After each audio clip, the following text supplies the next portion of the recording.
makarwas doon. Malaki ba karawasan nila? Ha? Ilang unit makakapasok? 5. Ah, kaya kiluwag pala.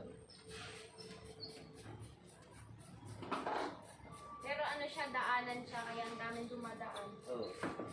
Diyan lang kayo malapit sa Arco? Ay sa gate? Ay sa guardhouse? Yung car wash, yun yung malapit. Ah. Tsaka yung mga kantin na, yung kantin dun. Ah, may ano rin kayo, mga kantin? Oo, kuya. Tsaka yung loto. Oo.